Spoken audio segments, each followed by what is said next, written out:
Shalom, shalom. I do want to start off this lesson by saying all praises to YAHAWAH, BAHASHAM, YAHAWASHI, BAHASHAM, QADASH for giving me the opportunity to do this lesson. I do want to give double honor to the elders and Apostle GREATMILLSTONE for teaching the truth by using precept upon precepts and line upon line. This lesson I do want to get into today is about basically prophecy, and we are at the end. And the reason why is because I had a quick testimony at work of basically this Edomite woman. All right, well, she looks like an Edomite woman. And, I work as a cashier. I work as a retail, so I work as a cashier, front end, talking to customers, saying what's up, and the customers be having good stories to tell, crazy stories. To be honest with you, it'd be wild. But there was one time when I was taking this customer. I believe she was a religious individual. I believe she was Christian, because the way she was talking, she was like, I love the J, I love Jesus, I love doing that with you. And, just listening, yeah, I know the J word is not good at all, obviously. But she said one thing, that caught me off guard, because Christianity, sometimes don't even like talking about the topic. All right, and it is what? The mark of the beast.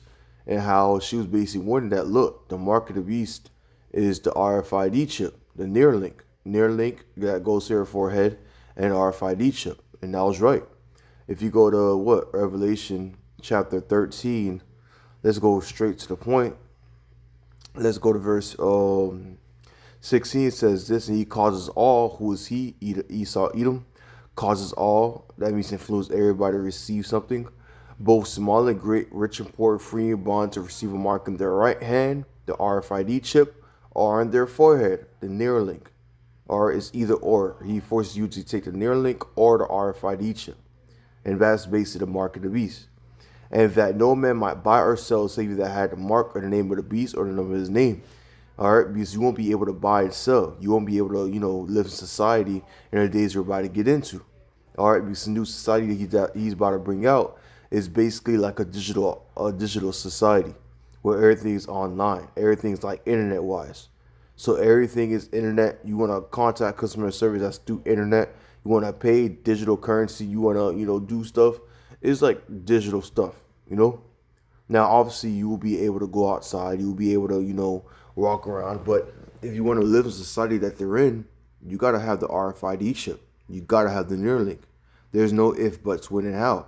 That's the rule that Esau is about to bring for his new order, because he wants total control, And my woman was basically saying, look, she's basically saying that's about to come to pass.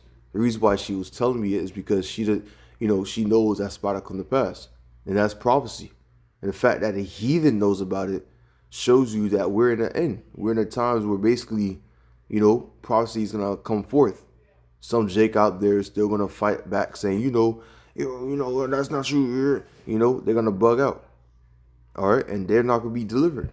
Look, man, you Jakes out there that's still rebellious against the ways of YAHAWASHI, you're not going to be delivered. That's simply it. All right, are you gonna be cast in hell, burned forever? No, you're just gonna eat a nuke in this side. You're just going to eat a nuke in this side, and that's where we're about to go. That's what's about to come to pass. And what doubled down on this idea is what Canadian Pepper had on a report today. And basically the report that Canadian Pepper had was basically Trump had made a threat a few days ago, I believe yesterday or the day before that, to Putin, saying that, we could have done more damage to Russia.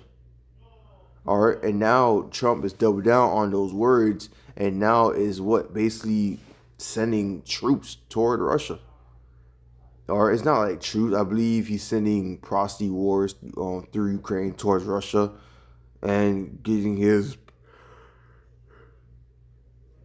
and he's getting his men up ready. But that's basically what's happening, where he's basically getting his military power ready. And it's so bad to the point where Canadian Pepper said that Putin needs to attack back, And that goes to the prophecy. I remember Isaiah 13, verse 17. And it's old prophecy. I've been saying it multiple times where the prophet, the spirit of Yahweh Shemashah. I've been saying it multiple times because it's gonna come to pass. You know, the elders, you know, the prophets before me, the elders, apostle, great millstone. You know, they've been saying it. It's coming to pass right now. Isaiah 13 verse 17. Behold, I will stir up the Medes against them. Who are the Medes? Russia. All right, the Russians being stirred up to go to war against America. They're being forced to go to war. What's happening right now? We're in a time where basically America is forcing Russia to go to war, and they're going to go to war against America. We shall not regard silver, and as for gold, they shall not delight in it. All right, they're not going to care about no money that America will bring, no riches of gold. It's just going to be straight war because what America is being like is basically a destroying nation. Jeremiah 51 verse 25 talks about it. So basically, Russia's not going to negotiate with America anymore, and they just going to go all in a war against America. Their bows, talking about the nukes, also shall dash young men to pieces, and they shall have no pity on the fruits of the womb. Their eyes shall not spare children. And that goes into how the nukes is not going to spare anybody. And what nukes? Russian nukes. Because Russia nukes is basically ordained to go to America to destroy it for its wickedness. And we're in those days of that happening. Henceforth, me titling this lesson, we're in the end. There's so many signs and wonders showing you that that Yahweh Shemashah is coming. I thought I should make a video of it because we're really close at that time. Like, it's not, a joke. A few months ago, or I'll say months. When I say months, I'm like 6 months ago. Months ago, there's a lot of bad reports. Still, there's a lot of that. And it wasn't that bad because, it wasn't like, how can I say? It wasn't bad because Russia wasn't really doing nothing and America wasn't really doing nothing. Those using other nations to go to war against, they was basically using other nations to attack. But now America, they're not doing that anymore. They're attacking Russia. They're planning to do that. All right. When Joe Biden was in rulership, basically, Joe Biden was using Ukraine to go to war against Russia. And Russia was using Iran or other nations to go to war with America. So if you understand what I'm trying to say, they basically was using other means to attack one another. All right, that was basically what Joe Biden was doing. So that's why, it wasn't, it just seemed like World War III is going to come because it just seemed like that they want to fight one another. All right, Joe Biden was basically playing chess with Russia. Now, when, he left and Trump comes in, Trump is a powerful person. He wants glory now. So what did he do? He's gonna directly go against Russia. He's not gonna use no other nation. He doesn't care. He might use other nation help. Other than that, that's what he's gonna do. And there's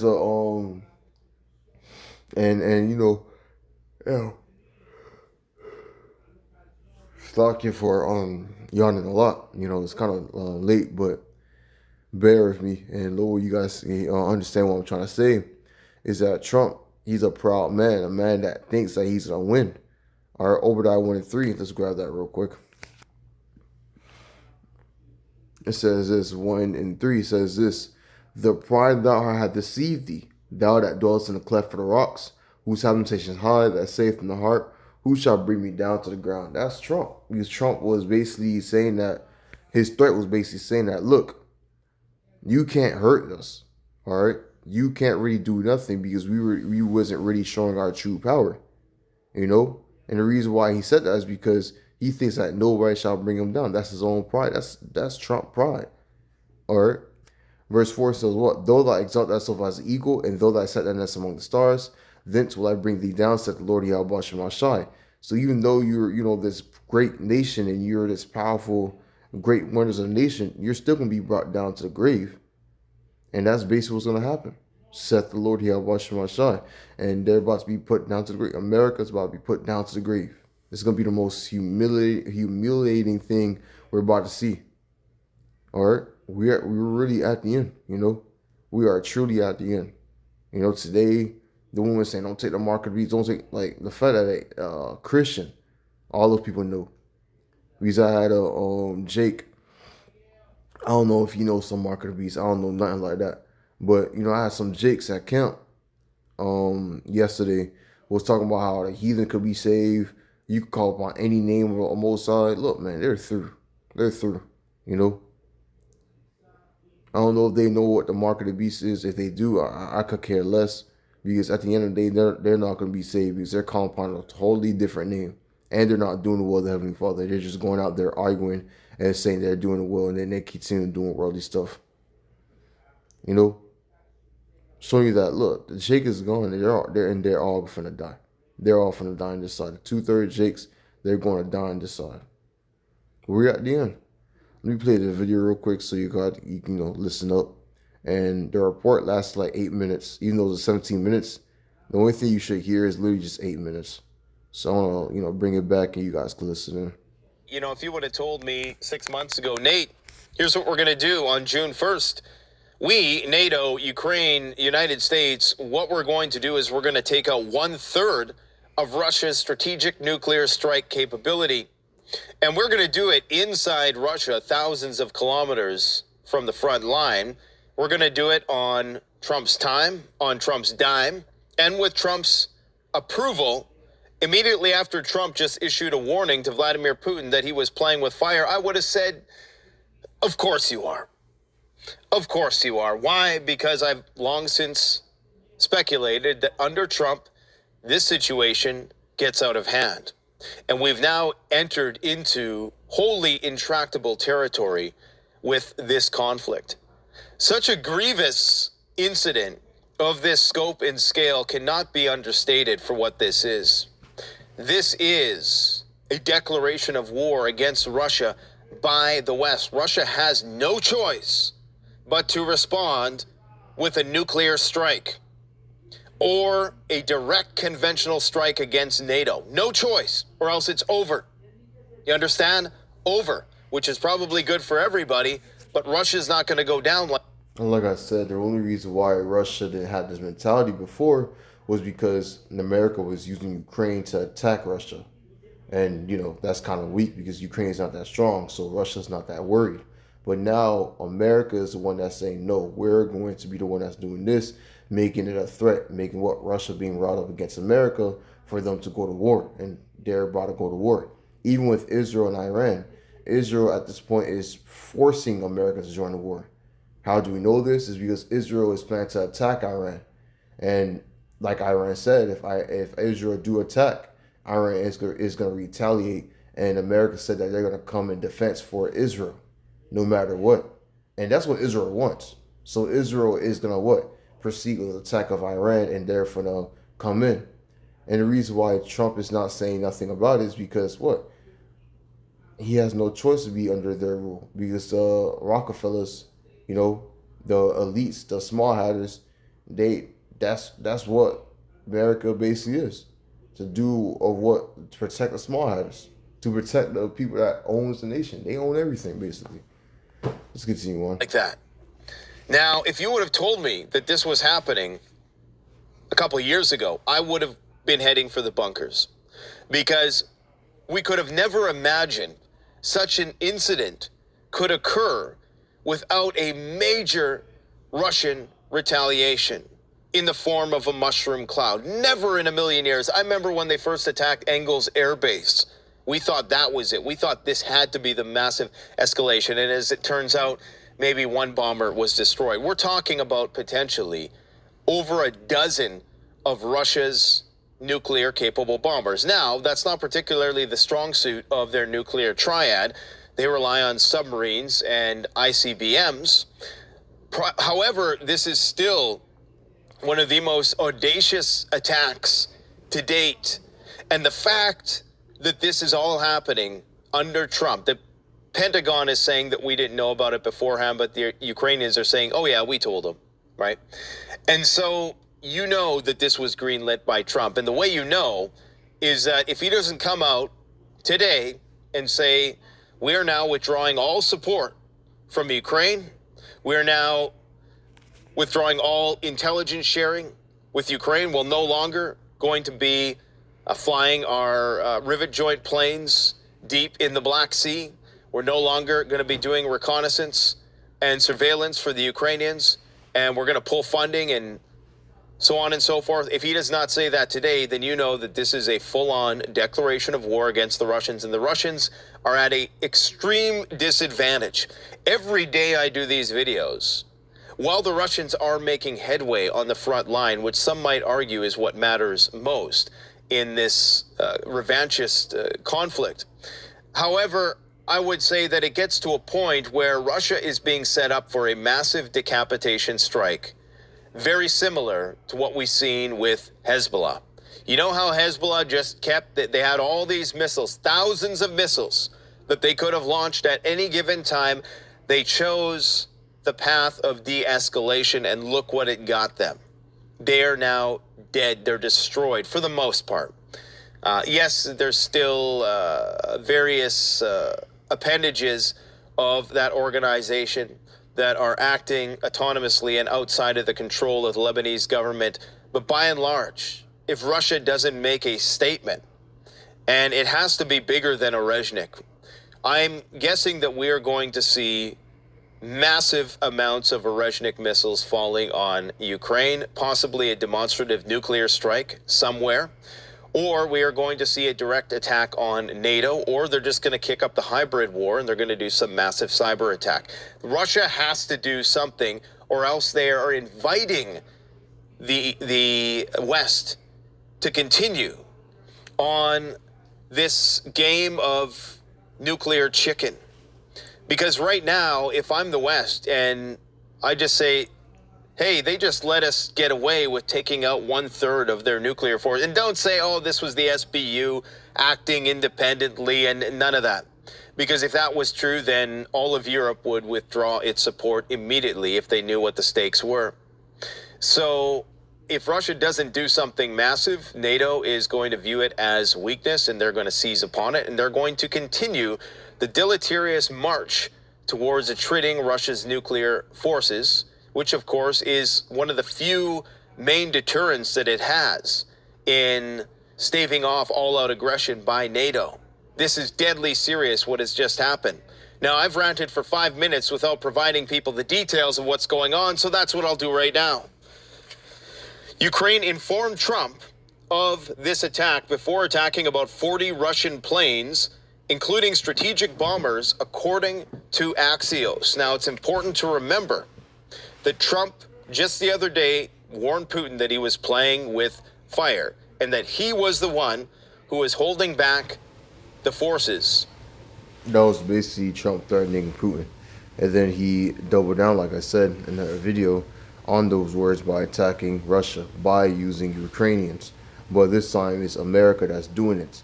And how do we know that? It's because America is not holding back like Canadian Pepper. America is not stopping the funds. They're not stopping the weapons going in. Look, America at this point is at war with Russia. It's just that Russia is not attacking America because, in eyes view, people think that Russia is going to war with Ukraine.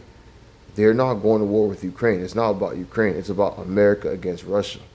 But this time it's being brought out to known to the point where Russia has to retaliate back one way or another.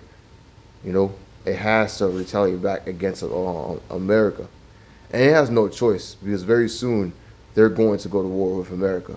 Well, with Israel's situation, it's just inevitable, Henceforth the title, we at the end.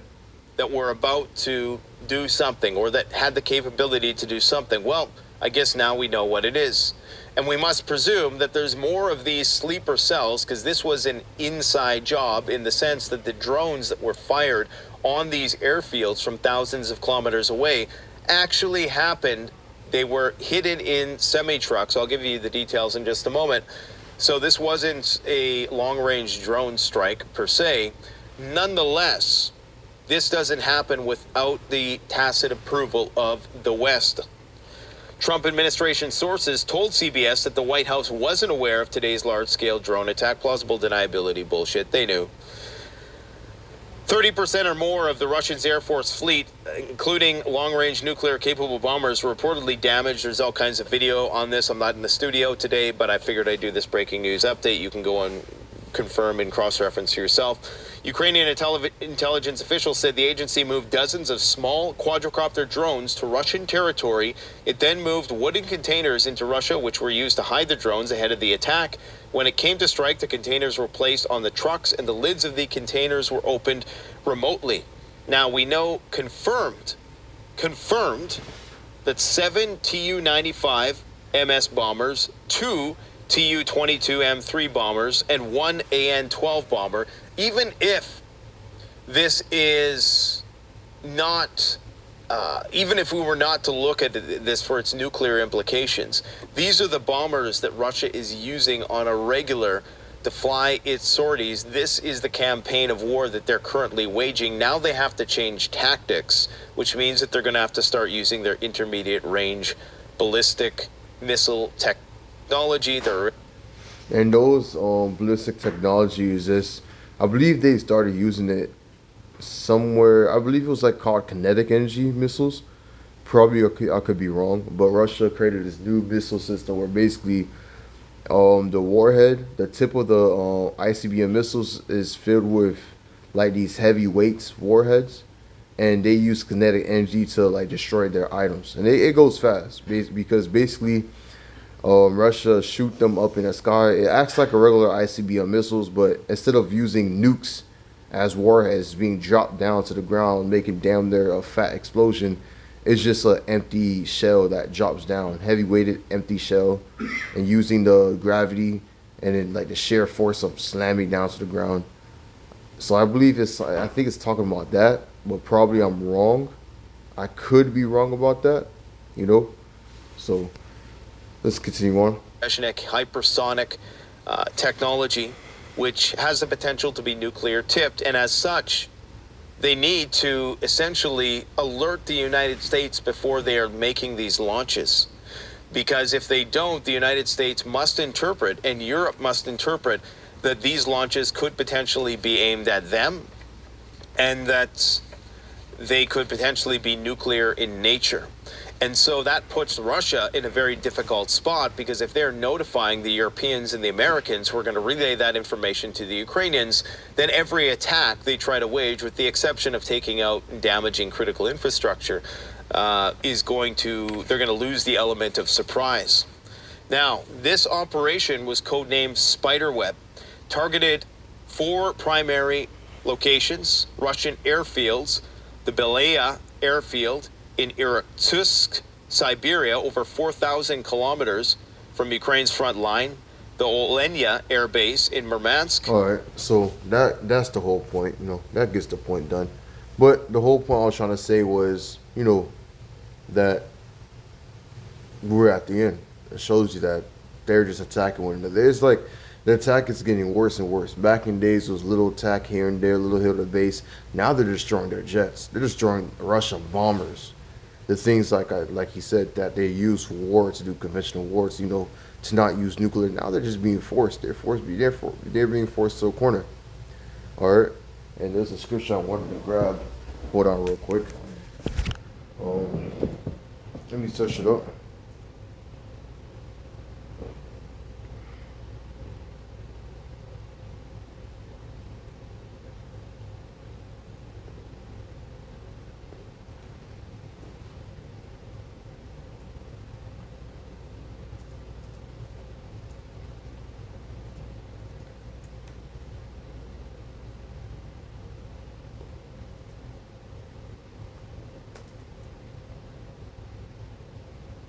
All right, Jeremiah chapter 49, verse 7.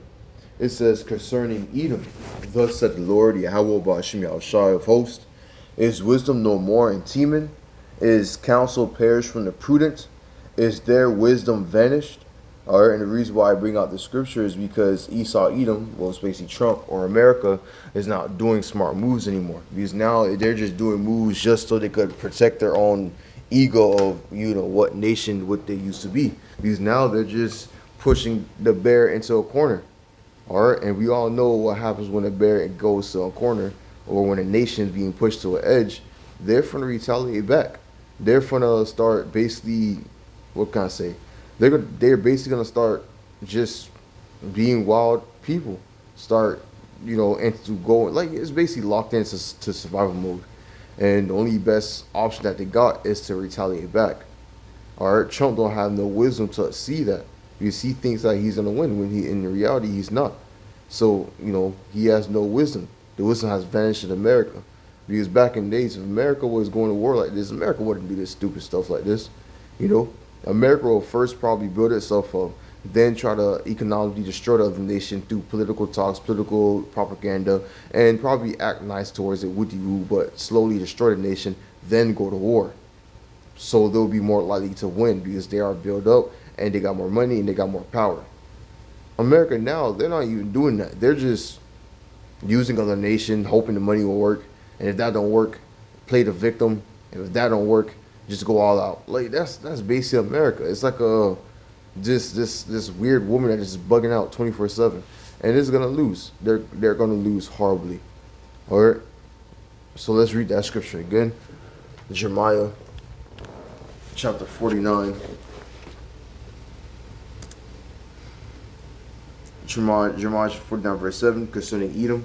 Thus said the Lord of hosts, is wisdom no more in Teman? Is counsel perished from the prudent? Is their wisdom vanished?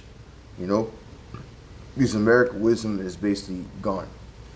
I want to give all praises to YAHAWAH, BAHASHAM, YAHAWASHI, BAHASHAM, campvideos, for giving me the opportunity to do this lesson. I do want to give double honor to the elders and apostles of Great Millstone for teaching the truth by using precept upon precepts and line upon line. Shalom.